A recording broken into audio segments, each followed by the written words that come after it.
Hello. Happy Monday. Hello. I missed you. It's been so long. I know. I was pretty sick last week actually. I mean, my voice went on Monday, but then Tuesday, like having all these meetings at the end of it, I'm like, we got to stop this meeting because I have to lie down. Yeah. I remember when I was in my 20s with strep running meetings, Oh. and I can't do that anymore. No, I'm like, this wasn't strep. It wasn't strep. I just sounded bad and was run down. So, but I'm fully better now. I feel fine. So, and I had my talk at my new aquarium club, which is shut up, Mr. Meow. Do you hear that? Yeah. So let me go get him, Mr. Meow. Mr. Meow. Oh, Mr. Meow. He came in just to take a nap. Coro's starting off strong. If you haven't hit the like yet, there's a special circle of hell for you. Wow. Here's Schnitzel. Look how dumb his face is. Like, don't look at my face. What's up, Mr. Meow? Is that the kind of attention that he was meowing for? Who knows? The exploitation. Who knows? He might want to go outside. We'll see. Right now, he and Big Kitty are communing. Let's see what they want. But yeah, he came in just to take a nap. That's indoors is a good place for a nap. Yeah, I mean, the weather is not bad out right now. He could have taken a nap outside, but whatever. It's like 65 degrees. It's good napping either place. So Zen's asking, is the resolution quality better than usual, or did my YouTube just update or something? I like in recent months when StreamYard went like full extortion prices, they did upgrade to 1080p. So, but that was a while back. I don't need resolution to be too good. Like, we don't need my face to look too sharp. It's going through 4K. I don't want y'all to zoom in too much. You know? Yeah, I know.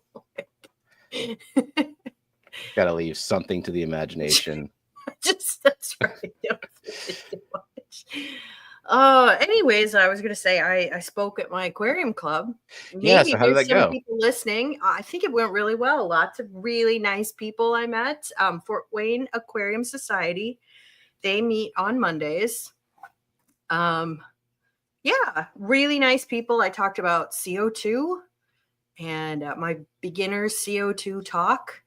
And did you change anything from the clash? I mean, I just made it a little more personal, like introducing who I was. I showed some pictures of my ponds and my tanks and, said kind of what I'm into for plants because, I wanted them. They didn't really know me yet. Whereas at the clash, a lot of people already knew me. So, no, I didn't really change anything. But one person went out and bought a regulator the next day. So, all right. Mission accomplished. Just one regulator at a time. That's right. That's right. We'll get you all eventually. Oh, wait. What brand? CO2 Art. Okay. So, because one of the big, my two take homes from the talk, one, you can do it. Two, don't buy a cheap regulator. I think those are good take home messages. I want people to feel encouraged, and I don't want them to experience tragedy. So I think it went really well. And I got invited to speak in Toledo. Their meetings are on Sundays. That one is, I want to say beginning of September, I'm doing that one. Because I said we can't interfere with the clash. So Toledo is pretty close to me. That's a couple hours away. So, and their meetings are on Sundays. So the plan is Jake and I are we're going to go on Saturday so we can go to the zoo in Toledo. I love the Toledo Zoo. It's got a great little aquarium in it too. So we'll do that. And then I'll speak there. And then Detroit wants me to speak too. Damn. Their meetings are on Thursdays. And that's like, I don't really want to take the days off. So I'm going to do that over Zoom. But everybody wants the CO2 talk. Well, I don't know what Toledo wants. Probably the CO2 talk, which honestly, like of the talks I give, it is a more boring talk. So It's more actionable though. I mean, it is actionable. It's true, Glowfish but it is one not is interesting, but what not as like interesting. I don't think you're going to make people go out and buy glowfish as much as you can make people go out and buy the equipment to But I inject don't think CO2. that's always the point of a fish club talk. It's to learn something. So I Right. think either talk is appropriate, but it's just what they want. If But I'm whatever just, they want. slightly biased towards the CO2. Yeah, I'm kind of Slightly. biased toward the other one because it's a more fun talk to give and to listen to, I think. The CO2 talk, man, you can tune in every week to me doing it. So, Yeah. and like True. lots of people can give it, whereas the other one, I'm kind of uniquely in a position to give it. Yeah. They could invite you and you could give it. They could invite lots and lots of people who could give that talk. Yeah. That's But like the other talking one, to people in person. there aren't many people who could give it, at least not in the hobby. There are people outside the hobby who could give it, but not in the hobby. So, but whatever. I mean, if they have me to speak a second time, they can hear it. They can hear that talk because I wouldn't repeat talks ever. So, Yeah. but anyways, yeah, good time. Nice people, pretty good attendance. For a brand new club, they're getting like 40 people coming to a meeting. And they had their first swap, which I did not go to. I was sick. But they're getting like 200 people coming through the door and like 30 vendor tables for their very first swap. So club is off to a really, really good start. Yes. That's really great turnout for the first swap. Yeah, That's no kidding. almost clash numbers in terms of actual customers. Yeah, I mean, well, the goal is like it'll be such a big swap that Foxy and Pepling can't ignore it and they have to come. I mean, yeah, if it's a it little maintains far that for them. momentum, like that's pretty Yeah, good. it's a little far for them, but I don't know that it's much farther than Quad Cities, honestly. So I love all So this talk of here's Kelley influence in the chat. yeah, so Barbara you got Jackson, I Moose to get influenced LaCroix, her. even though you don't Yeah. even drink LaCroix, you drink Spindrift. I do like LaCroix though.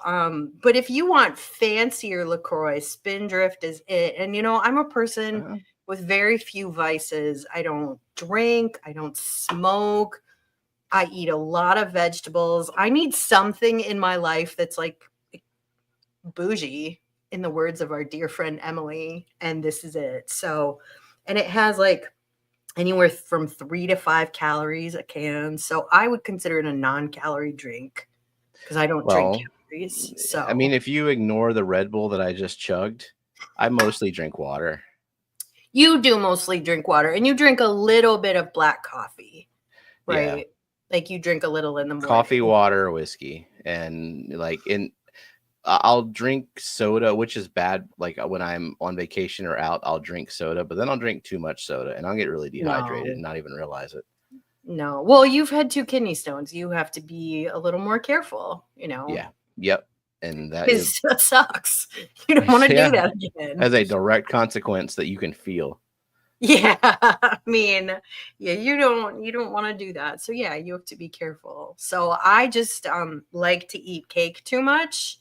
So I can't drink calories. That's not a thing I can do. Right.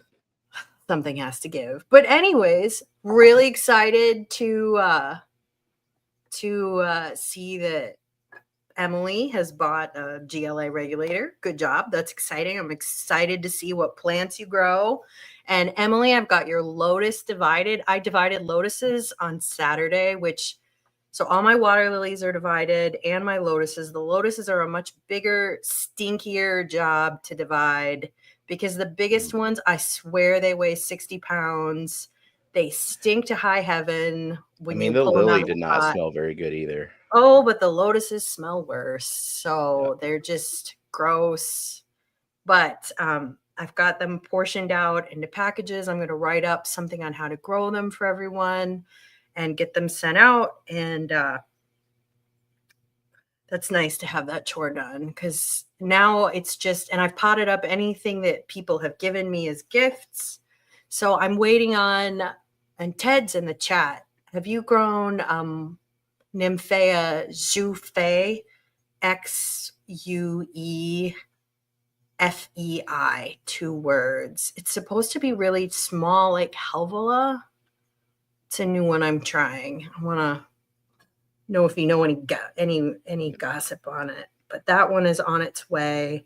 And I always do a different tropical one every year. And this one I'm doing like Colonel, can't remember, but it's a blue one because I always do a blue one because why wouldn't I? Pulling They look that amazing. up. Yep, Tufei. So yeah, Ted, do you know anything?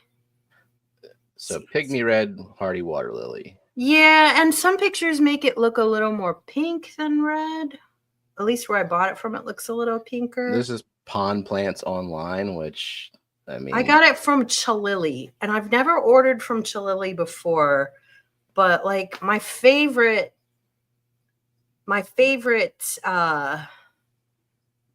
place, Lily Ponds, is no longer in business.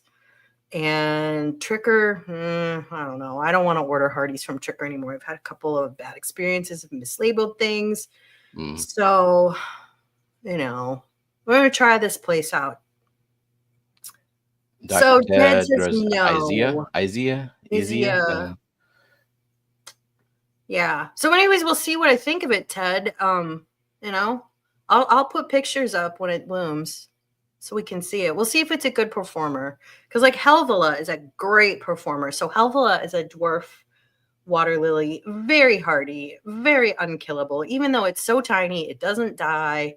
And it stays really, really small. It's got little bitty flowers about that big. The pads get, about that big at the biggest. It's good for really small containers, like 20-inch across containers. It works well. I've had that one for years. I don't know the name of the one that Nancy B sent me, but it's the Turtle Island Violicious. Yeah, so far some small pads from it, and it'll get bigger. Yeah, I think that one will fill like a 6x2 tub. So Ted says he wants to try it. So you will see what I think of it, Ted. If it looks good when I divide it, I'll make sure you get some. So, but we'll see how it performs. Cool. If it's lame, I don't grow them again. So, all right, Mike has a question. I got my first lily pad from my red tiger lotus. Am I supposed to let it go or do I need to prune it out?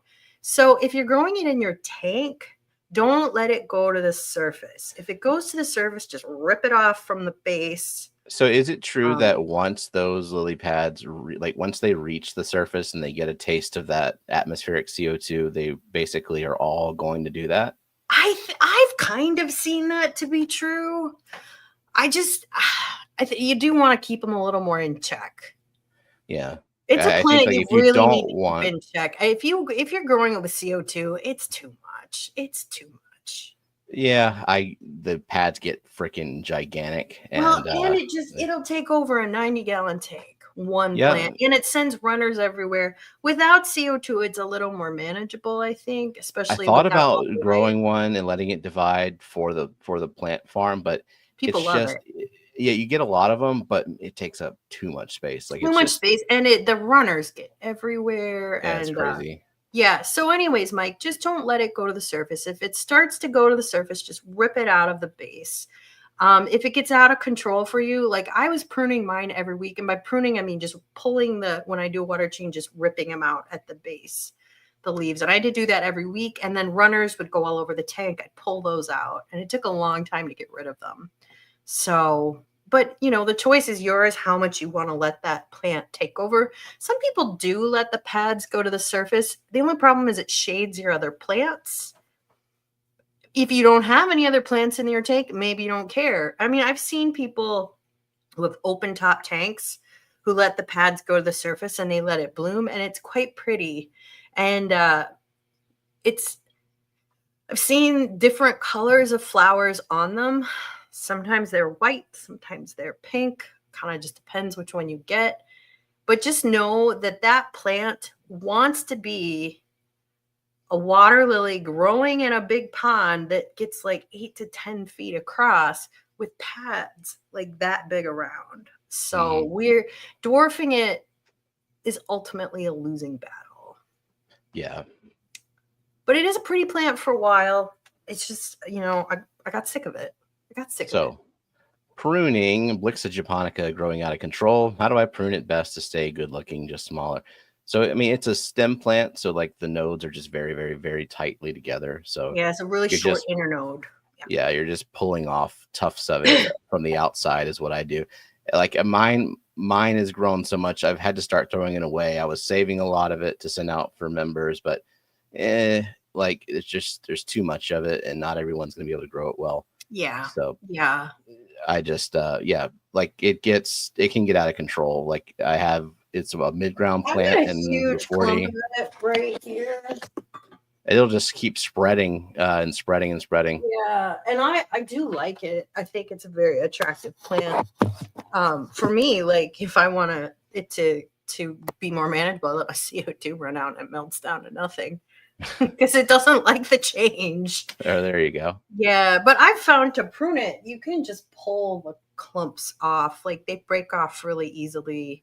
And then you can give those to people. You can plant them on their tanks. You can compost them. So I wouldn't say there's any work to trimming it. Like I don't even need to get out scissors for it. I just kind of pull them off. I don't know what you do, Stephen. Yeah, I hardly ever employ scissors. Like even when I'm trimming stems, I'm just pinch it with my fingernail.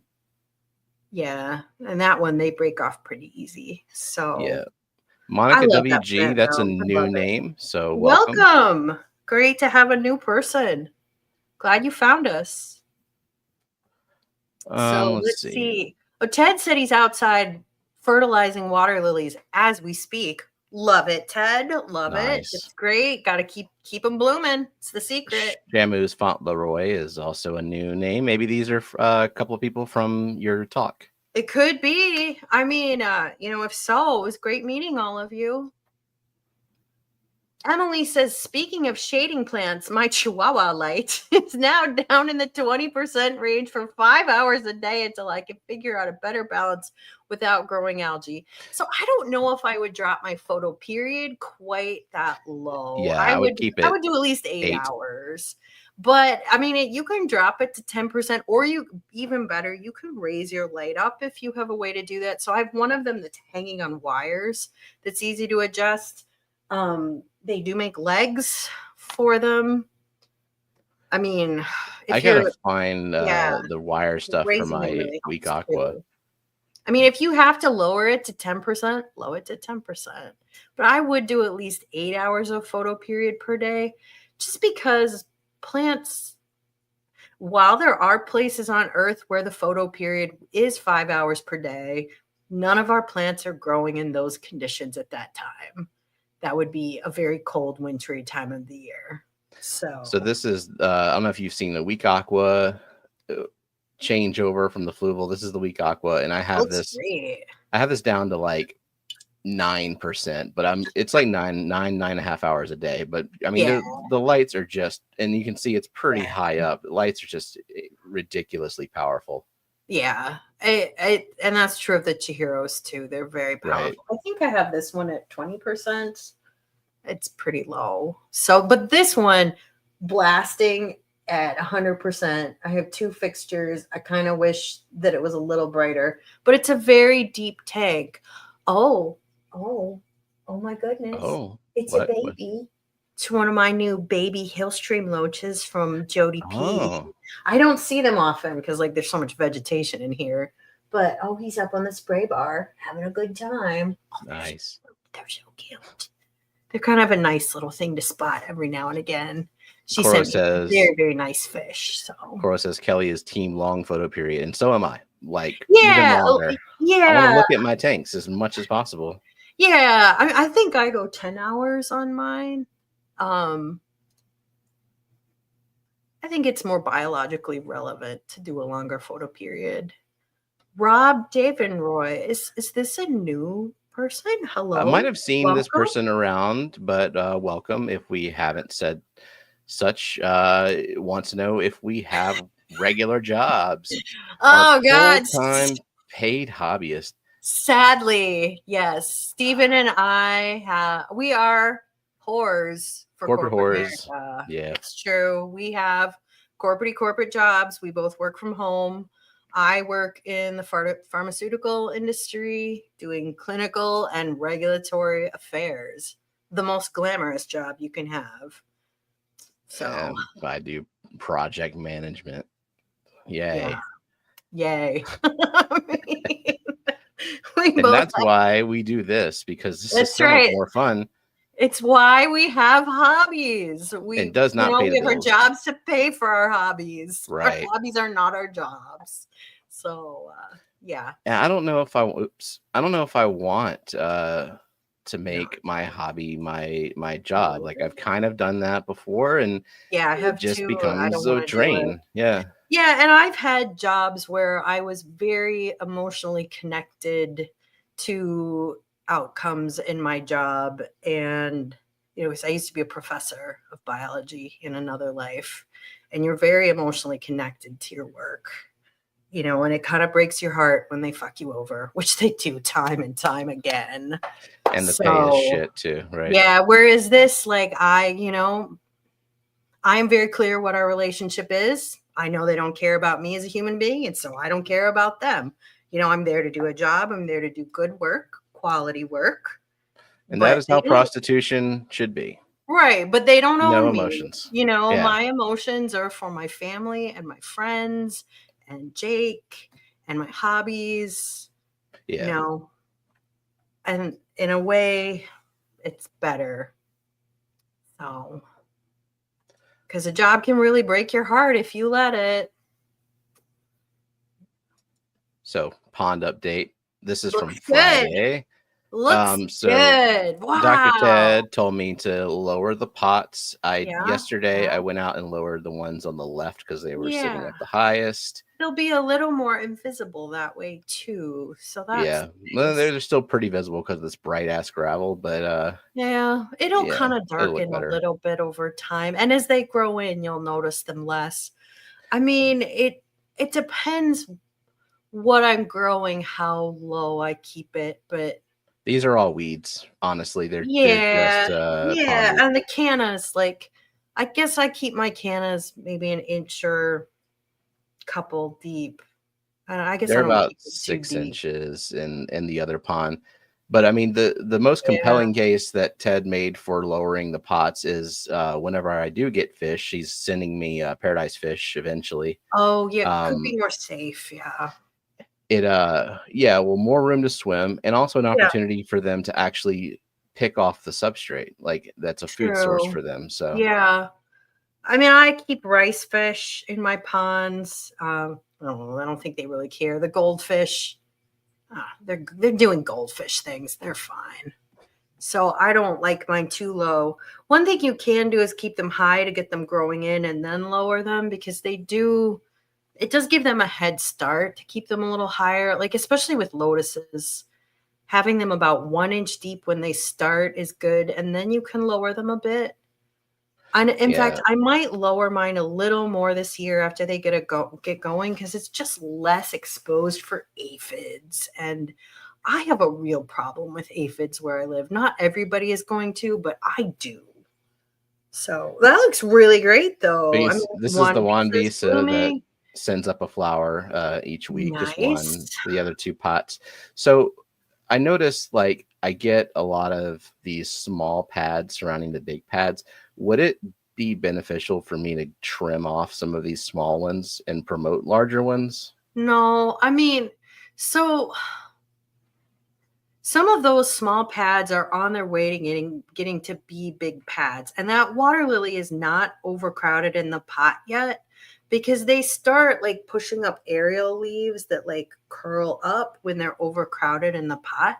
So I would just let it do its thing. I mean, those are photosynthesizing, which is helping it bloom more, or just let it do its thing. I mean, eventually you want it to, like, spread out and cover the water as much as possible, because it will keep the water cooler when your temperatures go up. I mean, it gets so hot where you live. So Ted was saying, clarify, the lowering recommendation by me was for purely aesthetic reasons. I thought you also mentioned, like, so the fish can actually pick off the substrate, which seemed pretty sound to me. But either way, I do what I'm told. It is gonna Yeah. It is going to look better, especially with your lighter gravel. You know. Well, And and another thing for aesthetics you can do is if you can get shelves that are curved, but that's hard to find, you know? Like, yeah, I just got so they hug the pond and like round. simple, cheap, whatever. Yeah, and if you can find round baskets, but finding round baskets is not always easy that are big enough. Right now, So, I'm at the stage I of like, know. what is going, because this is a new pond, what is going to Yeah, grow well in this spot and what's it going to look right. Because like? you And then kind I of don't can, know what your photo period is, especially like, you know, as your tree canopy closes in for the season, which I would imagine where you live, it pretty much has. Because for us, like our leaves are still leafing out. So, man. well, this is So, Blue exciting. Flame Paradise coming your way soon. We're having a bit of cold and rainy here all week in New Same Jersey. here. Yeah, same here.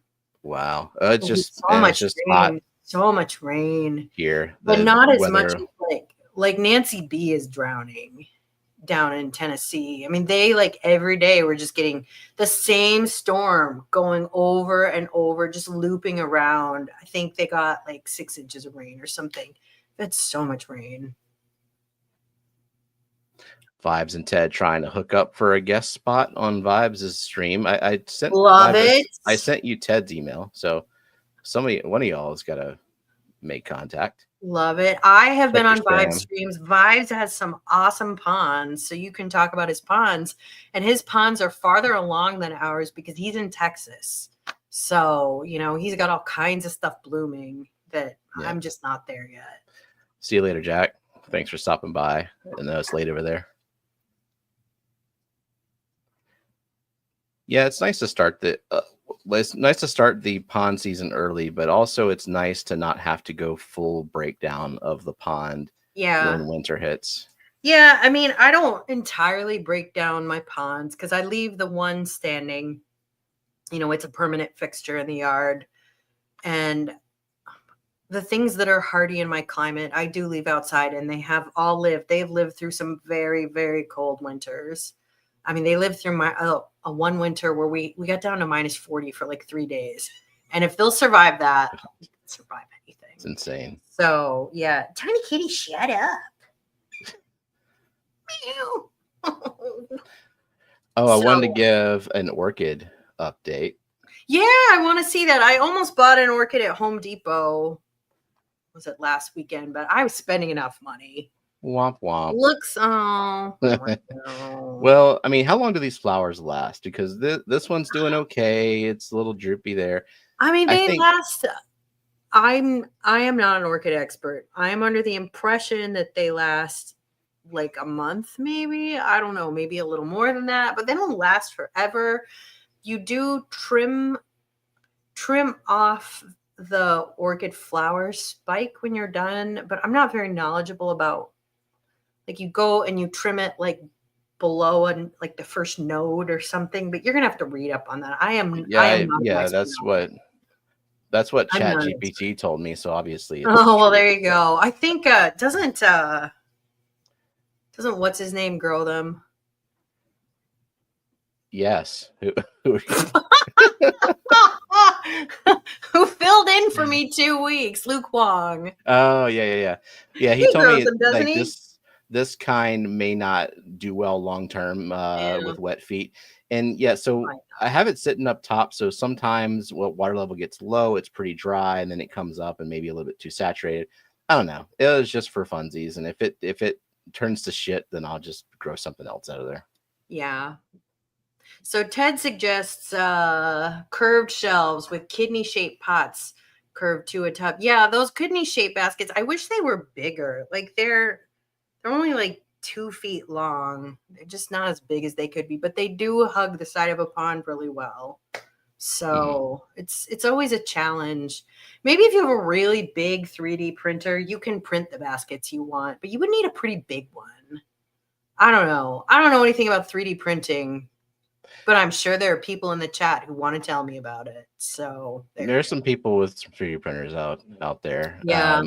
I mean, I I've asked for 3D printed solutions for certain things, especially in that tank where the orchid is, and I Yeah. get radio silence. But so like I'll have to get my own 3D printer if I want some help. Yeah. So it's good to know that I thought Dr. Ted was gaslighting me, but yeah, he remembers lowering the That's pots for good. the okay. So Yeah, yeah, that's right. For egg scatterers. Yeah. I don't have any egg scatterers, so not an issue for me. But for you, if you want to breed those fish. so JP Jeffries is asking, are you using soil cap with gravel or all gravel? So for the lily pots, I just dug dirt out of my yard because it's Yeah. very heavy clay, and I just capped that with gravel. And Yeah. we're And doing. Are you doing? I use a mixture of 4 parts cheap, unscented, non-clumping kitty litter. I use the Paws and Claws brand from Tractor Supply, mixed with 1 part of cheap topsoil, not like potting mix, just cheap topsoil. Because my dirt in my climate in my yard is not heavy clay, so I couldn't use it. But Stephen lives in the South. It's nothing but clay where he lives. So Yeah. he can just use dirt from his yard. And I also cap mine with pea gravel, also like an inch, half an inch, whatever. In our tanks, in my tanks, I use aqua soil. And I don't cap it. I don't mix it with anything. I'm using Fluval stratum. I've used other kinds too. I've used contra soil from, who makes contra soil? I can't remember. UNS. UNS, right. I've used that. It's fine. I do like stratum better. I've also used biostratum. I think it performs identically. It's maybe a little finer grain. Yeah, for the aqua soil, it's like what's cheap? Yeah. What's on sale? The Yeah. stratum's on sale a lot. I have tried many substrates in aquariums. I have tried soil before that's capped with sand. Never again. It's an algae mess. I have also tried a mineralized topsoil substrate that you make. All I can say is if you want to go down that road, don't do it if you're an apartment dweller.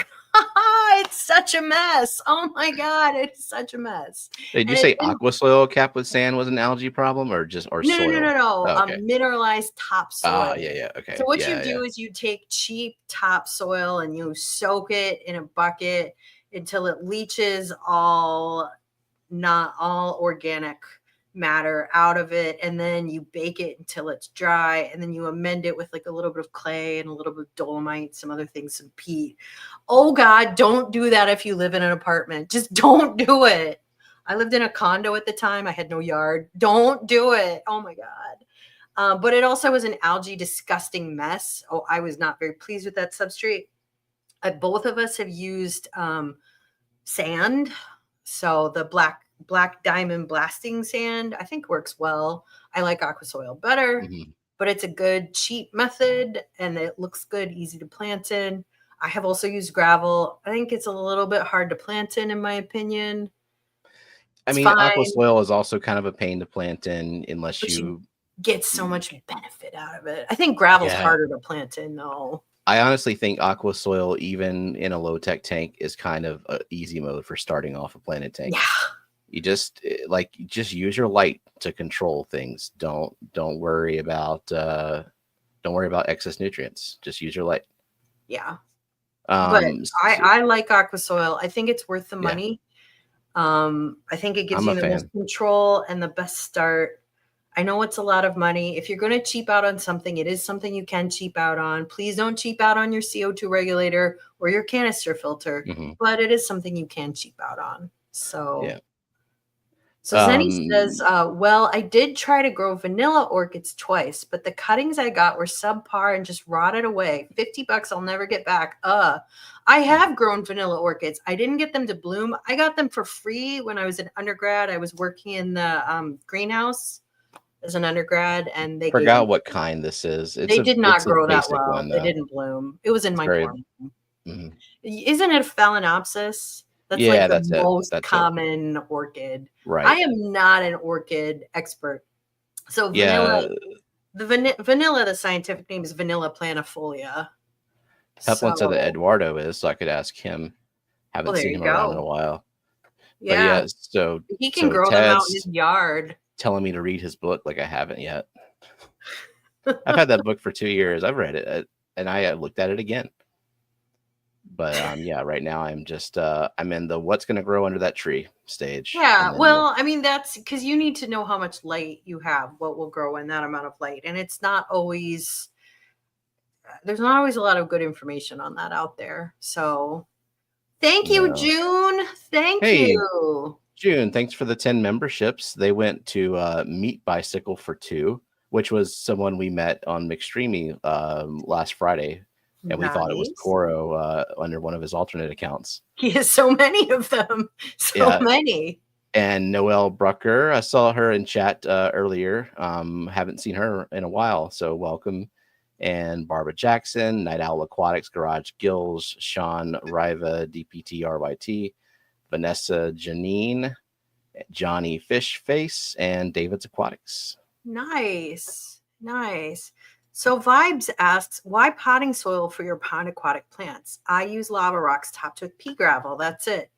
You will get, and I've experimented with substrate with water lilies. So this is especially with water lilies. Anything you want to like power bloom for you, you will get so much more flowering. It's night and day difference. So when I first started doing this, I would use pond baskets filled with gravel, stick my water lily in there. The fertilizer would just leach out of them, and I would get a couple blooms. You know, it was okay. Then the next year, I tried one of those fabric pots. Okay, don't like those. They're floppy. They're easy to tip over when you pick them up because they're too floppy, and the Can fertilizer confirm. leaches out. I The used fertilizer them, leaches out. and I replaced them all. Yeah, not using them anymore. So then I read Ted's book, and Ted uses rigid plastic tubs. He uses paint buckets. I use feed pans, no real difference, with no holes in them because it keeps the fertilizer in place. So much better, so many more flowers. But I was using a mixture of sand and dirt. Well, then I saw Nancy B, and I always said you can use kitty litter and dirt too, but I hadn't tried it yet. But I looked at the difference between the sand, what I was getting, and Nancy B was getting, and oh my God, the same water lily, I would get one flower at a time. She's getting and like she 8. would get 5 or 8 even. Anyways, last year I switched my substrate to a mix of 4 parts kitty litter and 1 part cheap topsoil. Bam! I was getting so much more blooming, tons more. And I use that for my cannas. I use that for my pickerel weed. Anything I want to bloom, I get so much more flowering. It's just night and day difference, and I love it. And so it's worth it for me. Now, maybe you don't get as much filtering of the water, but I don't care. I have just a few rice fish in my ponds. It's not like I have I'm breeding like 50 plecos or something worth of bioload. I have like 5 goldfish in 200 gallons. Like it's just not a huge bioload. Anybody breeding plecos outside? Yeah, I mean, I guess you could. If so, why? I don't know why. Why are you doing that to you? So, But I use gravel for the other stuff. All the various pond weeds I just got. Yeah, gravel and the only thing I put in straight gravel is I do have a bog box, and that provides some clarification of the water and some biological filtration of the pond because there's a waterfall that goes through there. And I mostly grow elephant ears, so alocasias, or are they colocasias? I get those mixed up. I think they're colocasias, the elephant ears. Anyways, the ones they're getting 5 feet tall and like they're spreading to that big around. Anyways, I don't really need them to get any bigger than they are. They're already enormous. So I feel like they're getting as much nutrients as they need anyways. But things that you want to flower, like water lilies, they're heavy feeders. And if you don't have them in the right substrate and the right kind of pot, all of that all of that fertilizer just leaches away. Oh, and by the way, I've never had better looking lotuses than when I started using the Nancy B substrate, the mix of kitty litter and cheap topsoil. It just works Nancy so much B should better. sell her own substrate. She should. Just She start should. rebagging kitty litter. I know, using special kitty from Walmart. That's what she uses. I've used paws and claws. That's what I use. But Stephen, he can just use straight dirt from his yard because where he lives, I'm very heavy. wondering if the kitty litter still wouldn't be better, but we'll I see. don't I'm think gonna see so. how I doubt it because goes. I have seen YouTube videos from like people who live in like Oklahoma and stuff where they have that red clay dirt and they use it straight from their yards. And yeah, it's really, really works well. It's not great for growing your vegetable garden, Stephen's soil, but it's good for water lilies. Now, important question: is this fresh or used kitty litter? Brandon would like to know. No, and this is not a brand of kitty litter I use either. You want non-clumping, unscented. It's the cheapest kitty litter they sell. It is basically just clay. Yeah. Correct, Barbara Jackson. It's what montmorillonite clay, I think. It's very cheap. I'm getting paws and claws. I think it's $5 a bag from Tractor Supply for 25 pounds. It's even cheaper if you buy it in 50-pound bags, but like, I don't know, my shoulder hurts. That's too much. I can handle 25-pound bags. 50-pound bags, it gets hard. So I like when it comes in the boxes with the handle on it. yeah, but that's the clumping kind always. And you don't want to use that for your water lilies. That's Coralworks says bentonite. Thank you. It's bentonite. He retracted it on the YouTube side, so he may have bentonite clay, calcium bentonite is clumping, sodium bentonite is non-clumping. Or maybe reverse that. He really knows his stuff. So he could be exactly right, or he could be totally wrong. I do think, bentonite clay sounds about right, though. But it is clay. And the nice thing about clay, one, it has a really, really small particle size. And so it just turns to muck at the bottom of your pan that you're growing your lilies in. And so it's a nice, soft, mucky substrate that stays in place.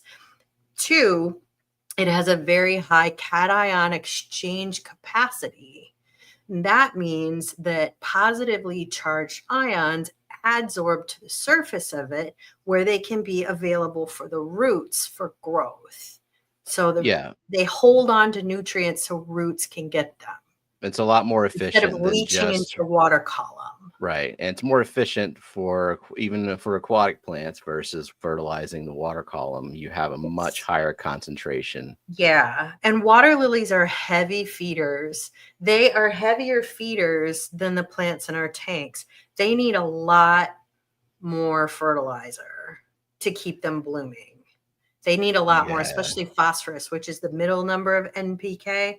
You need a lot of that to keep blooming, to be high performing plants. If you see the root structure of any given plant, if a plant wants to send out these vast root structures that just take over the entire container, then that's a plant that really wants to be fed at the root. Yeah. Well, and I would just say that like anything that is flowering in a container has to be regularly fertilized. And that's true for, your containers of petunias. And you want something with a high phosphate number on it, right? Yeah, that middle number higher. So like outside, I fertilize my containers every single week. Anything that flowers that I want to perform that's in a container. So my green stalks, which are my vertical planters that I grow, which I have a fourth one on the way. So I'll have 4 of them this year. I fertilize them every single week because it's a closed system. They need those nutrients to perform. And anything flowering really needs more nutrients regularly to perform well. So, and water lilies are heavy bloomers. They're heavy feeders. Lotuses are heavy feeders. So. Nathan said, I had a light switch melt last night, so I'm getting another brand today, but I put a garden plant light, blue, red only on it for now. Is that okay? Or do fish hate red, blue light? I ran a red blue light, just like very similar on the plant farm for a while and with no ill effects. Yeah. I mean, I don't know about long-term. I don't know of any studies about blue light with fish, if it's bad for them. You don't want it on 24 hours a day. Just like blue light is not good for us 24 hours a day. Right. I think he just means Don't, like as a daytime plant light that is just red and blue. I think it's fine during the day. Your plants will like it. As for your fish, I think they'll be okay. Aesthetically, it looks like crap, so you're Yeah, it gonna looks want to terrible, replace it for that. yeah, Um, a day or two. So that's nothing. That's fine. It's fine. Even humans would be fine under that too. You wouldn't be very happy, but you'd be okay. Have you ever heard of a splitter splatter iris? Because Sleeper Barbecue, Lance in chat, is sending me one of those. Well, And I was that's like, nice of him. sure. I mean, there are a million iris cultivars. What's more important to me is what kind of iris is it? Is it a flag iris? Is it a bearded iris? Like, All right. is that a form? Okay, is it a Louisiana iris? All right. It's pretty, I guess. Parentage unknown. But is it a Louisiana type? What is it? Iris Louisianica or something? I can't remember the scientific name for that, but they're native to where you live. So Yeah, I haven't seen one. Like, but yeah, try it. I don't don't know how well it'll bloom in deep shade. Is the only thing. I'm gonna put it in the smaller pond that gets more sun, and I'm gonna put it in a pot that has soil in it. So, because I want to see if it's like a nutrient issue or if it's a light issue with irises not flowering for me. So I will plant it because I had them planted in gravel, and now I'm gonna plant them in the soil. So we'll see. Yeah, I mean, give it a shot. Give it a shot.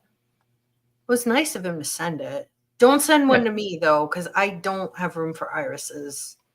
I don't have room. I just don't have that many ponds, and I grow a lot of lotuses. They're kind of my priority for marginals are lotuses. I really love them though. So Yeah, I'm looking forward to trying a lotus for the first time, seeing how it does. So should I put that one in the small pond or the shaded pond? The lotus. Which gets more sun? The small pond does. It's because so like the shaded pond is under the tree. I can send you a couple lotuses. I have two varieties. I have 5 varieties, but I only got enough tubers really from 3 of them. 2 of them I grow in smaller pans, like 10-inch dishes. You could use like a big dog dish, or I can give you a link to the feed pan. I use a smaller feed pan. The other one you want to grow in like an oil pan sized, like the thing you grow your cannas in, that big feed pan. That's what I use also. So, and that's a bigger one. So wherever you have the room for that, I can send you all 3 and you can do whatever you want. If you don't have room for them, you could throw them out. You can pick and choose what you want to grow, but I can send 2 small ones and 1 big one. I would never throw plants you send me. I don't care if you do, I'll forgive you. But you can also do musical plants with them. You can move them around a little if you see how they grow. I don't know which ones will be best in shadier conditions or not. I don't know. I can make room and see where things are. I have a bunch of rotala right now in the pond in one of the dirt pots. I mean, I would not I mean, this is just me, but I can't imagine prioritizing rotalas over lotuses. But that is me. Maybe you think rotalas are more desirable. I don't know. I think rotalas belong outside. That's going to be my my primary place for them now, somewhere. I mean, aren't rotalas? Some of them are they native to the United States? I don't know. I thought some they were them more. Aren't. They were more Southeast Asia. Some of them are. I think, because I always worry about where you live, being doubly sure, growing things outside that won't escape into your waterways because you live in the swamp. Right. That's I make sure that doesn't happen. Like when I dispose of a plant, in fact the new pond is right next to a burn pile. So that's good. That's good. Yeah. I mean, where I live, there are things that can escape too. I'm just. And yeah, good point by Koros. Birds can totally just like They can, dig it. and that's why I don't know. I guess if I were, I mean, your ditch is already full of like water lettuce. Leaves right now, just Just, oak leaves. but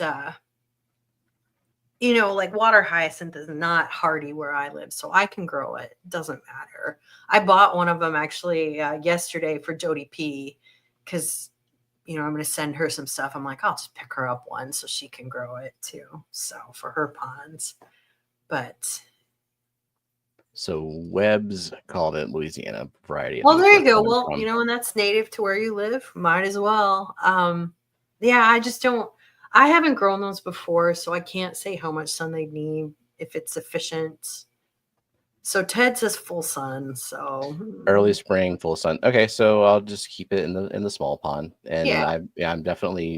I'm a lot better about fertilizing than I was in recent years. Like I'm like doing it once a week now as a routine, and I have the little arm grabber thingy, so I don't have to reach down.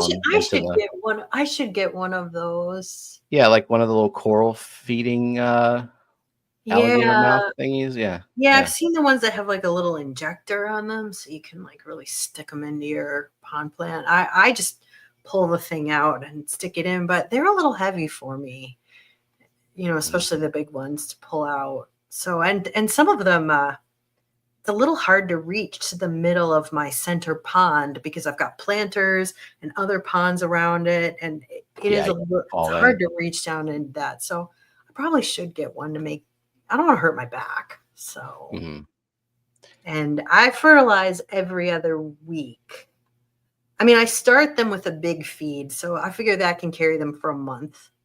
Because I put like, you know, put a big handful of that, a big Kelley-sized handful of Landon fertilizer in there to start. And I figure that's good for a month. And then after that, I do every other week. And then I quit fertilizing like right around Labor Day because I want them to go dormant. You can probably go a little bit longer than that because you don't have your hard frost happen much later than mine do.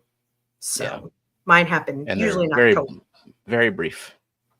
Yeah, so Flatbed said, I really cheaped out on CO2. I don't run it. That if you're going to cheap out on CO2, that's the best. That is the best way. Yeah. I mean, I always tell the story of, you know, I was a poor graduate student and I had a cheap regulator from Milwaukee and it was always hard to adjust. And, you know, it would be up and down and it would never hold steady.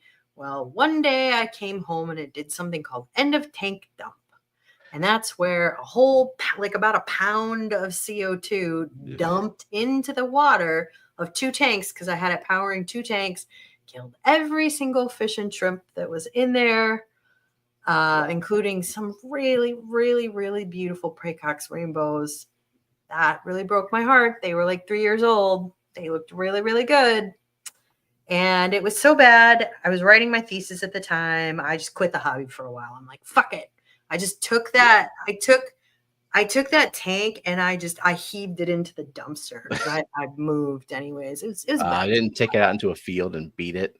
I heaved it into the dumpster, which I had both of them. So yeah, some people do get away with the cheap CO2, like the not cheap, not like bad regulators, but like the DIY kind of thing. If you stay on top of keeping the reaction. I don't know. I was on top of it with the yeast because that's how people would DIY it back then. And you just can't get steady state levels with yeast because it's a biological organism and the population, once it gets overgrown, production will slow down as the ethanol concentration of it gets higher. And, even if you're like changing it out every week, you'll never get the right amount. Nathan's been happy with it for a while. He mentioned that in chat. It's I've not tried it. The thing is like he thinks he's happy with it, but like he's working so fucking hard he doesn't even know it, and he could have so much better results without it. Like, you think you're happy because you don't know how good your life could be. Nathan, did you know you're secretly sad? Yeah. I mean, it's like you think you're good at growing plants, and then you get CO2 and you're like, oh, it could have been like this. Yeah, I guess it's way Yeah, I better. agree with that. Although it's like Yeah. being good. So like CO2, me and Luke were talking about this when he was on. Like CO2 doesn't make you a good gardener, and a lot of people who give No. up on CO2 are just like bad at plants in the first place. But Right. yeah, it's like I advocate for doing CO2 injection once you realize your limitations of non-CO2 injection. Like, don't have just algae explosion and blackbeard everywhere and just plants melting and then think that you're going to put CO2 on a system and that's going to No, make it all no. go I away. mean, you can still have algae with CO2. Right. Trust me. I Mm-hmm. mean, it does not. And even people who are good at growing plants, Stephen and I are both good at growing plants. We still get algae. Like, it's just a thing It's that always happens. going to be there. It just, Right. I mean, and some days, some tanks are worse than others. Sometimes of the year are worse than others. I always get a little algae bloom, usually in the fall, which sucks because like I always have people over for Thanksgiving and I kind of want my tanks to look good then. And that's when I have algae. So it's really annoying. So, yeah. So Ted says, tip, don't put your water lily tablet right near the plant crown, or you can burn it and it won't flower well. Yeah, I always put it kind of like between the crown and the side of it, midway. That's what I do. And it does work well. But right. You don't want to, I mean, you can burn any plant with fertilizer. That's why you always dilute it. So yeah, Nathan says, I will say I do pretty damn good with plants without CO2. Stephen even gave me a complaint. I would never complain about your tanks, Nathan. complain. I gave you a compliment. I would say though, is like, you don't know how good it could be. You don't know how good it could be. Yeah, I mean, there's a spectrum. Like, Right. if you just want plants to be alive, and because you're like breeding fish, and you just want some vegetation and some filtration, and great. And then there's like the gardening side of it, and then there's the people that are wanting to get like the most efficiency out of their CO2 reactors, and they're like playing junior chemist with all of their or they're fertilizer like, ratios, or they want to do like competition aquascaping. You can't do that without CO2. You just can't. You'll never have a good enough looking, you'll never realize your vision. Like, I am admittedly very bad at aquascaping. Like, I don't really have the eye for it. And then I look at the rules and I just get mad. Like, fuck you and your rules. I want to grow 7 red plants in this tank. And I'm like, in the rules for Dutchscapes is like, you can only grow 2. Well, I mean, they're just rules of design. They're rules of aesthetics. And people break them, you know. I knew Grant would take issue Grant with says, that. watch me. But here's the thing, Grant. You do aquascaping competitions that grow for one day. Like, are you submitting to the big competitions, the global ones? The people who win those, they use CO2. And if you want to win those, so will you. I want to see him do it without it. I mean, I would like to see it. I think you issue a challenge to Grant and he will double down. I would love to see you win without CO2, but why live your life on hard mode when you can live your life on easy mode? It's so much easier to realize your vision with CO2. All the competition aquascapers do it. Not the ones who are doing one-day competitions, the ones who are submitting a photograph of a tank that is a full grown out layout. Like the IAPLC tanks. Yeah, IAPLC, that's the name I was thinking of. Or yeah, doesn't Aquatic Gardeners Association, they have a competition too. They all use CO2.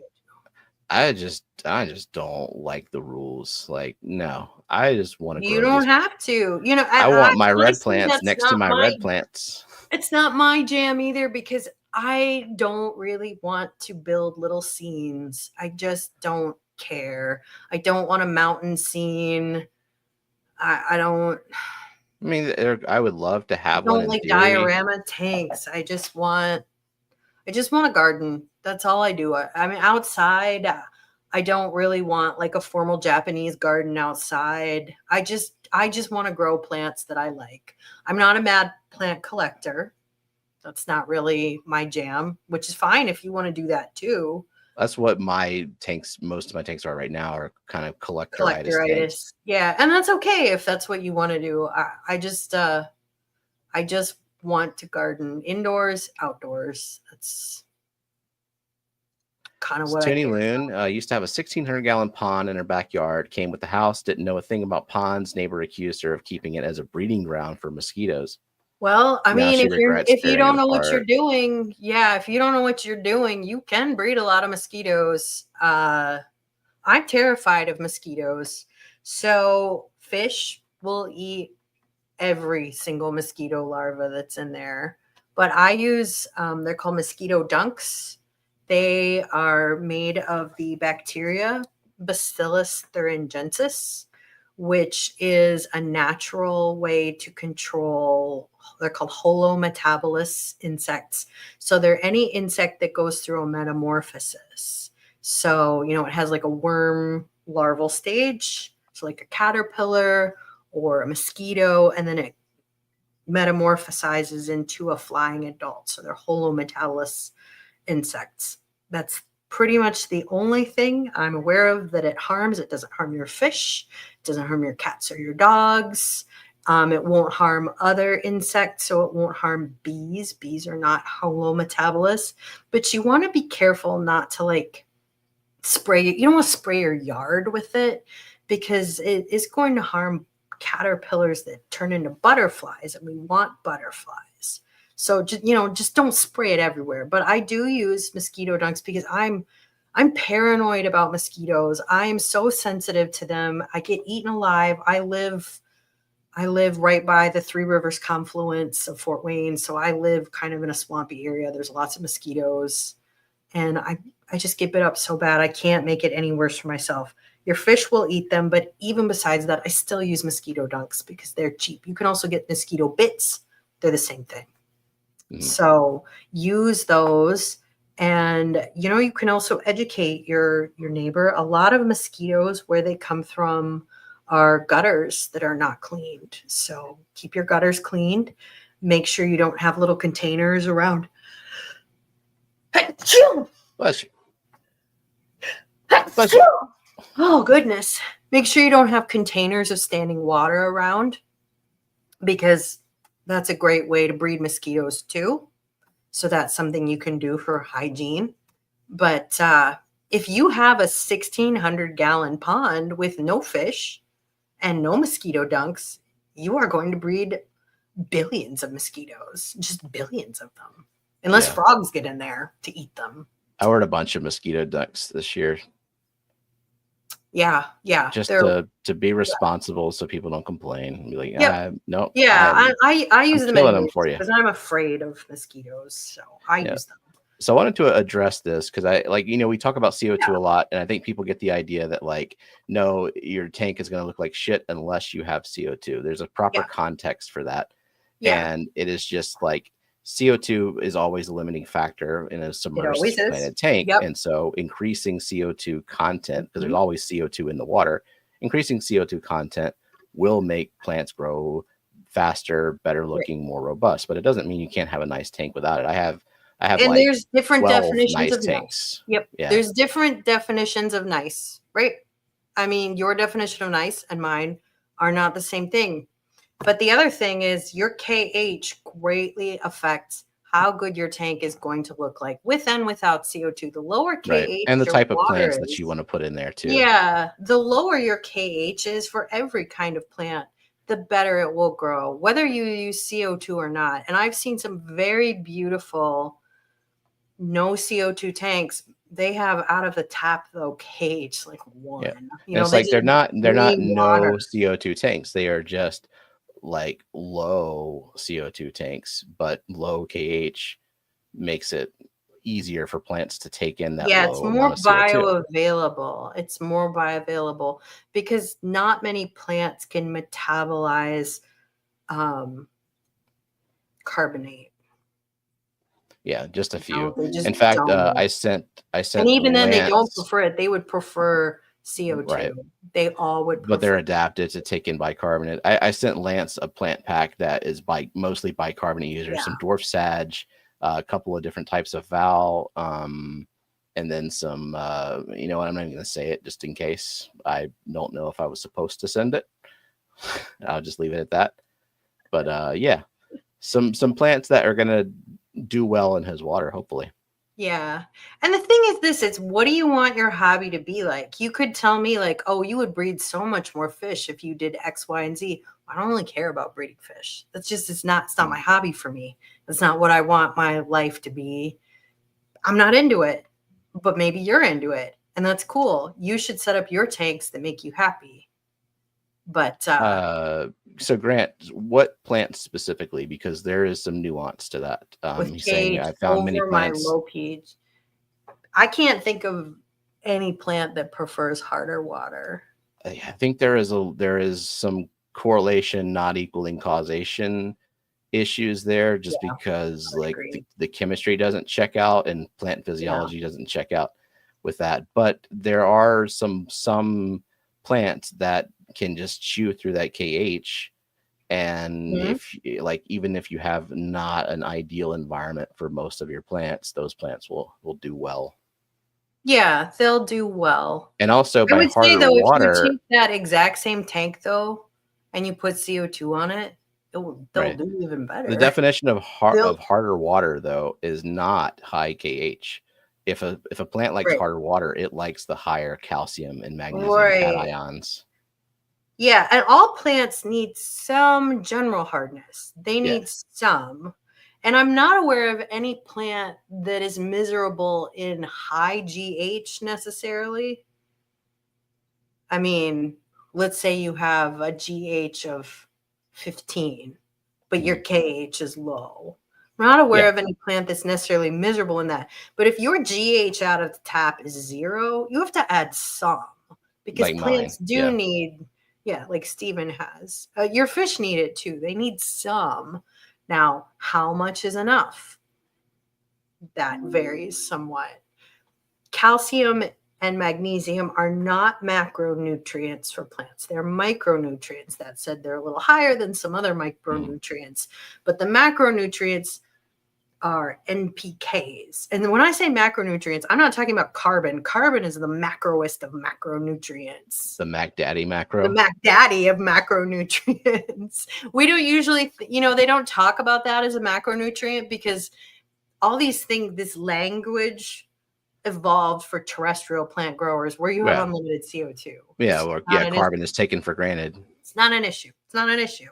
So, but the macronutrients other than carbon are NPKs, nitrogen, phosphorus, potassium, and that's in order of what the plant needs. So it needs more nitrogen than phosphorus, more phosphorus than potassium. And then after that, there are micronutrients. And of the micronutrients, the one it needs the most of is iron. Let's see. So, but it does need some calcium and magnesium. Some. Crips sword, so Pogo Hellfry likes harder water, and Crips swords, that's down away. That's the Hellfry stuff. Yeah, that's They do okay in it, but I mean, I've seen tanks that have like super soft low KH that do even better. And the thing is, like, if you're comparing like, I don't know, 3 to 4 degrees KH versus 1 degree KH. Like, it's just they're both low. They're both low. Whereas if you go to some parts of the country where the KH is 20, 22, like I had in Iowa, there is no plant, even Vallisneria, which supposedly everyone always says, like, oh yeah, it loves hard water. Well, it is a bicarbonate user. I don't know if there's other but to a point, I mean, it grows okay, but it's inefficient, right? It's still like once I put CO2 on it, I'm like, oh, okay, that's how it's supposed to go. I mean, all plants would rather have CO2. So I shared out Dr. Ted's channel the other day, but y'all need to go head over there. He's one of our mods can drop a link to Ted to Ted's channel.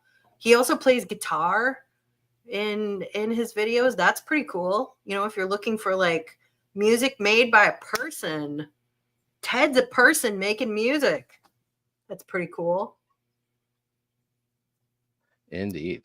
Yeah. So Jody says, I can honestly say that Val loves my water. Certainly does a lot better than other plants in water that hard. Jody has very hard water. She's in Iowa. Isn't your cage what like 16 or something?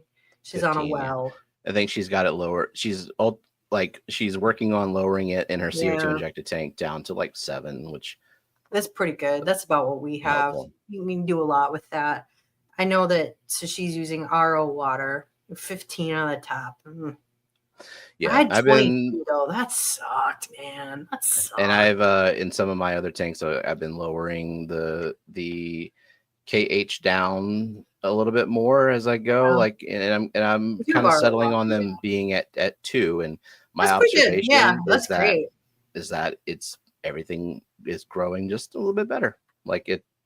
Yeah, even those supposed hard water plants. Now, some things, just because there is a change in the environment, some plants, you know, overreact. You know, they see a change in the environment. They think, oh, time to make different enzymes to adjust to this place. Right. Goodbye, old leaves. And they just drop them like nothing. And that's, you know, crypt melt, things like that. Right. And other ones just don't miss a beat. And they're just like, all right, I'm going to keep doing what I'm doing. It's just like, you know, you've said that you're growing Blixa japonica without CO2. Well, every time my CO2 runs out, my Blixa dies, it melts. I think it just doesn't want to change. Yeah, it's probably overreacting. Like, I don't like that. And maybe it will come back. It's a drama queen. Yeah. And it does come back, just like crypts come back. I've had crypts melt for almost no reason. I mean, but they come back. I don't worry about them. They always come back. And Blixa comes back too. So if your cage is 47, isn't that possible? I don't know. I don't think so. I mean, so the cage I had in Iowa was 22, and that's because that's the highest the API liquid test kit would go. And you know, you add the drops, and I got up to 22, and I'm like, I can't go any higher. And it was a brand new test kit. So it was at least 22. But at a certain point, it's no longer soluble in water. So I think there is I don't think 47 is biologically possible. What got red without CO2? I mean, because like redness is mostly dictated by on your light. Plants. So yeah, it depends on your plants. Some of them you can turn red without CO2, but I promise you they will do even better with CO2. They'll look so much better.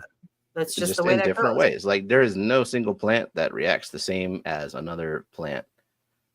Yeah. Okay, so Jody says so far the Blixa I sent her is doing all right. So that's good. Julian's fish says Mac Daddy Macro was my nickname in high school. Nice. I like that. We're gonna have to keep using that Mac Daddy Macro. Oh, I thought I saw a question. So Grant says my tanks have 0 KH for shrimp, and the plants will have more melt for crypts, and the downy explodes in the tap water. Crypts like to melt though. That's just what they do. I don't think that you can make any conclusion about how happy or how well a crypt will be growing just because it melts. Because crypts melt. I mean, if you put them in different water, they melt. Like I've done big rescapes. Except when for no particular reason they don't. Like I can't explain that either. Sometimes they don't. Sometimes they don't. But I would say that some crypts are meltier than others. Like any Wentii type one, they're the meltier ones. Very melty. Very melty. But they come back. So oh my God. Stan, stop counting at 27 drops of KH. Where do you live, Stan? What part of where do you live that has cursed you with such terrible? At the Earth's core. Do you make your home on a limestone aquifer? I'm guessing you do. Yeah. But Stan says I went RO and it was a game changer. Yeah. I mean, and I would have done that, but I might have mentioned when I was a grad student, I was very poor. I had no money. I was lacking in funds. They were Yeah. paying me, what was I making at the time? Like 20 grand a year. So poor. So Yeah, that's not RO unit money or like it was, start over after an end of it was tank barely dump. grocery money. Yeah, that ain't rainbow fish replacement money. It wasn't. Yeah, that was a dark time in my life. So yeah. Oh God! Every time this either of them says CO2, God, how can you count that in a plant stream? It's like it's the number one resource a plant Makes up needs. drunk. It's Dude, like, because I think every single week we talk about CO2. I mean, when you look at a half of a mass of a plant is carbon, like yeah, you kind of have to. you kind of have to. It's like it turns out CO2 is the limiting factor in an aquarium plant. It is, except that, I never think about CO2 for my outdoor plants, just like I No. never think about watering my tanks. I mean, I water change, but I don't think about like, oh God, I should get water stress. download the transcript of a stream and just do a Control F CO2 and see how many times. Like, don't take a shot of liquor every time we say it, because that would be that'd be bad. Even a sip of beer, I think, at this point for this stream. Oh God, yeah. So I have a question. How's the gardening going? It's going good. I do a little bit every day. Rome was not built in a day. My goal is always to get everything planted by, we always do a big push for Memorial Day. It's a 3-day weekend for work. We always take off an extra day. So in those 4 days, we get the last of it all done. But I try to get like a container, something planted every day. All of my seedlings that I've grown, I'm hardening off outside to get them planted out. I grew a lot of seedlings this year. That's exciting. So it's just a little bit at a time. I suppose like I need to get my dahlias planted soon. It's been a little cold, but it's warm enough for them. I haven't gotten my tomatoes out yet. It's been a little cold. Our last frost date has passed. I think our last frost date was April 30th. So I'm safe to plant just about anything I want, but I don't want to stress anything by planting it when it's kind of cold. You think Memorial Day weekend will probably be your big pond? Yeah, because that's always when Jake and I clean the bog box, because that is a 2-person job. There's probably like, I don't know, 300 pounds of gravel in there. And what we do is, I mean, we have it down to like a 30-minute process. He shovels it out into, we use the pond baskets for this. And then we put it on my picnic table, which is, it's like steel mesh. So then I put those baskets on there and I blast them with the hose, and then I send them back to him, and we've got an assembly line going. And so we get everything. It doesn't have to be perfectly washed, but once a season, it's like pretty mucky and gross, and it doesn't need to be cleaned once a year. Pretty good. And then I'll plant the bog.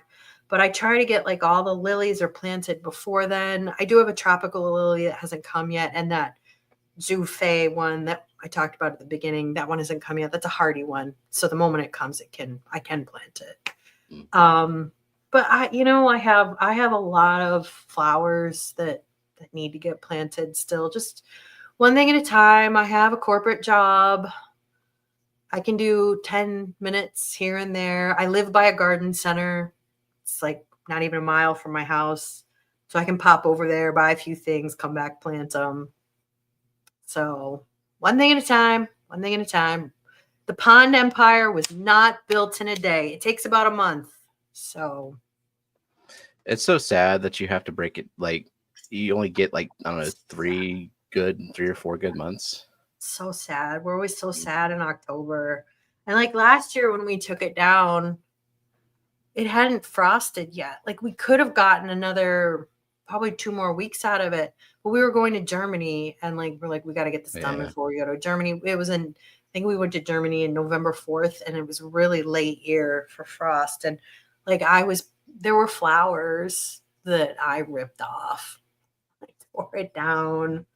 So yeah, it's sad, but that is part of living in a seasonal climate. I mean, you really enjoy what you have, and you're really sad when it's gone, but it makes you happier when it returns. Yeah, I think that anyone who lives in a temperate climate can relate how sad the winter is. That's why I go on tropical vacations. And I go visit Stephen.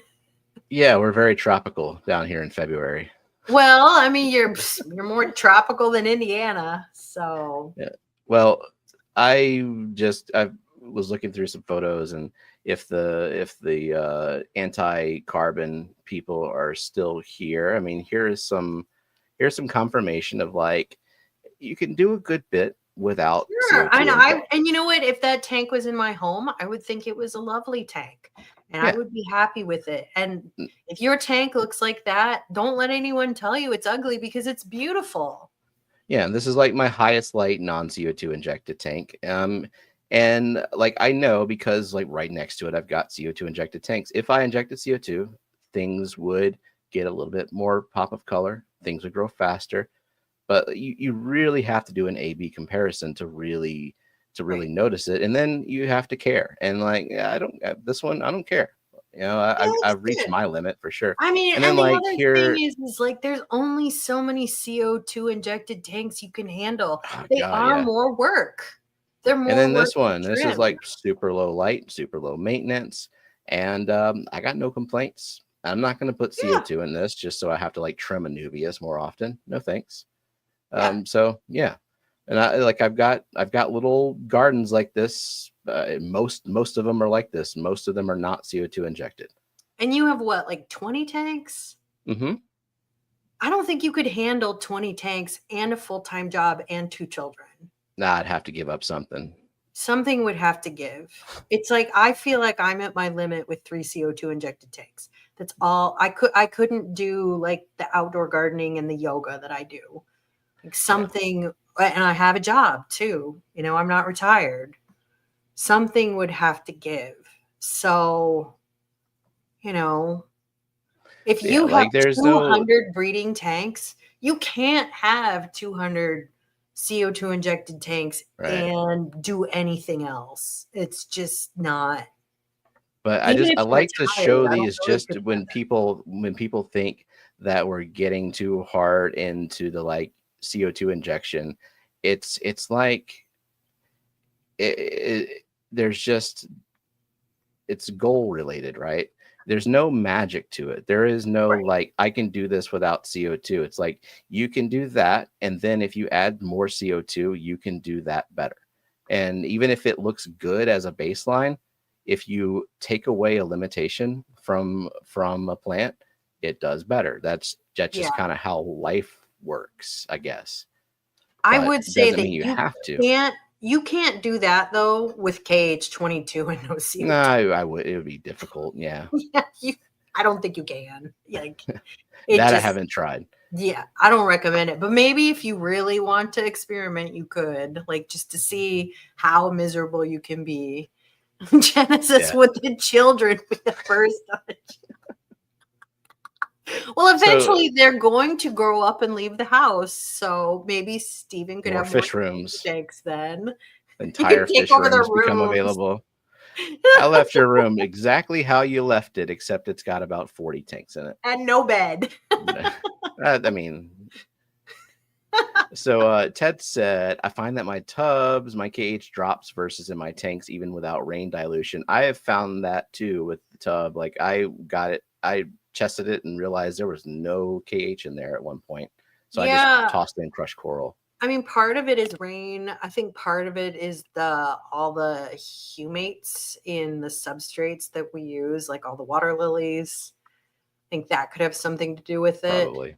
I don't test my tubs. Shocker, I know. But I really don't, because honestly, those fish do what they do. They seem to breed fine, and I don't really care. about them as long as they're not actively like miserable and dying.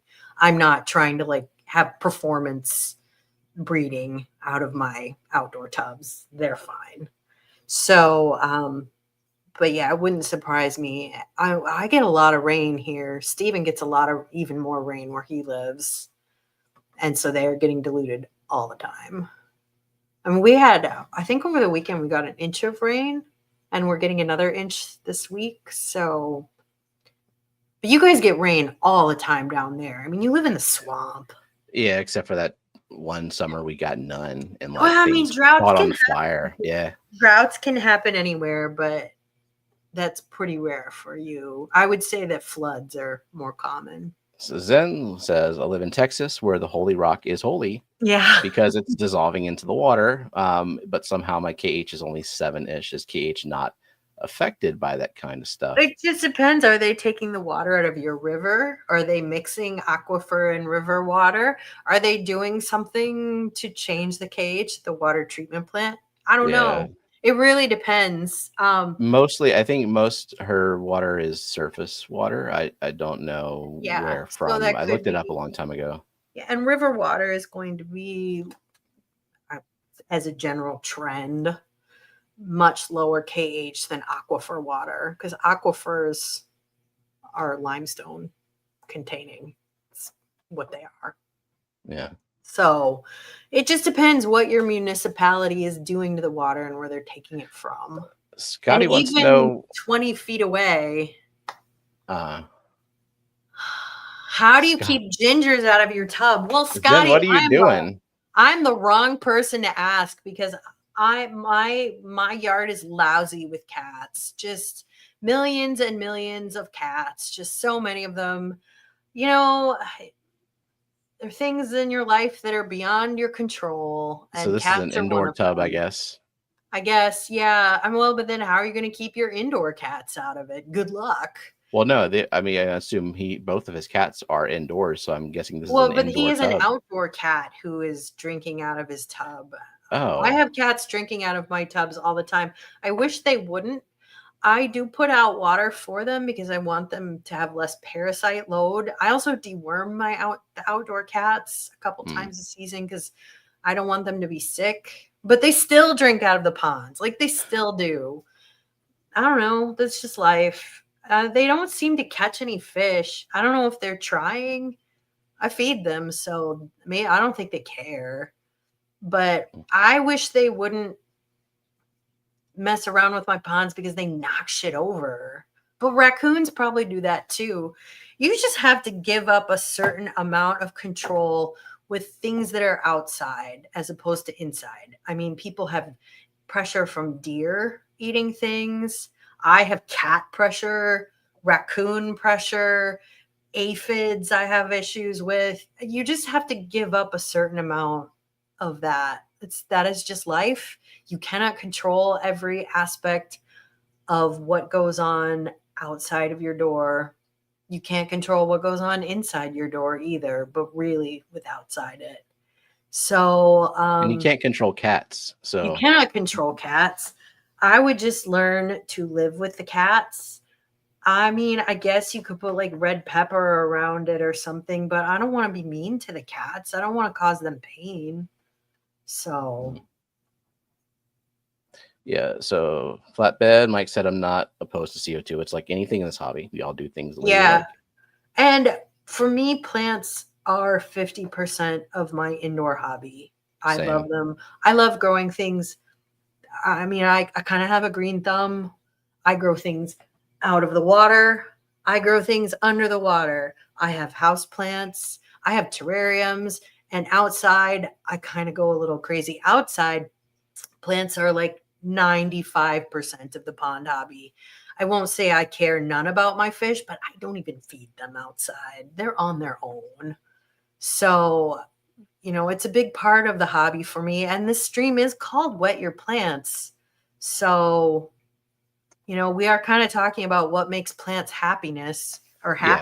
It's like growing the best. So kind of like if you ever watched Good Eats with Alton Brown. Yeah.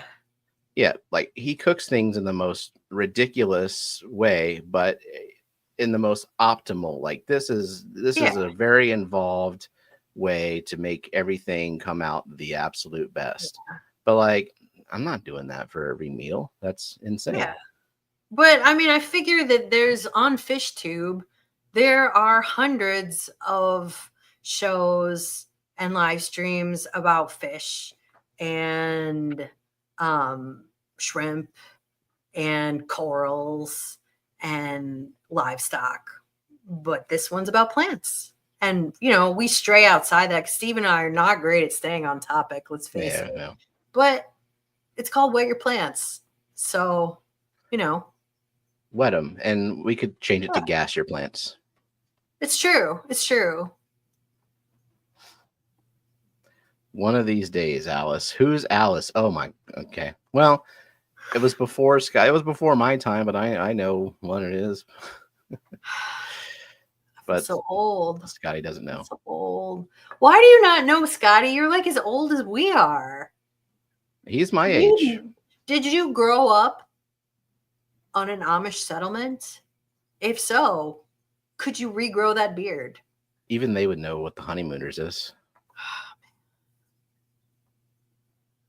So Lillian apparently is turning 14 and really wants to see if she can find a job. She is a very responsible young woman, and honestly, I would hire her to do anything. I should hire her to do my corporate job for me. I have no doubt that she would do an excellent job. She would certainly try, and she would. She doesn't like to fail. For sure. I think she would do a great job. I would just go to meetings for her because I don't think she would like that. And I don't think that, you know, my regulatory partners and stuff want to see a 14-year-old in the meetings. I think they would rather have an adult. But she could do all the other stuff. I'd be happy with that. So Vibes is going to shower. Well, once a year, you know. Yep. And speaking of work, I do need to do a little bit more work. So I'm not seeing any more questions. We could probably cut it off at the hour and a half mark now. Good and get everyone their 30 minutes back. And unless Scotty is going to start early. Oh, there he goes. I can start. All right. There you go. Everyone, no breaks for you. Scotty. I don't know who else is streaming tonight. I don't know if Bob is. Steenfots have something scheduled as usual. Hagen Hill HHD has their stream scheduled for 6 p.m. Central. Grant and Shelby going later. It's big night. Tune into all of them. Tune into all of them at once. Yeah. In fact, I think Fishy Biz is going at like 9 tonight. Yeah, Grant and Shelby at 8. It's jam packed. It's quite an annoying conflict that we face on Monday nights. Just do them all. You know, one on each device. Chat with, you know, one hand for each. I don't know. You'll make it happen.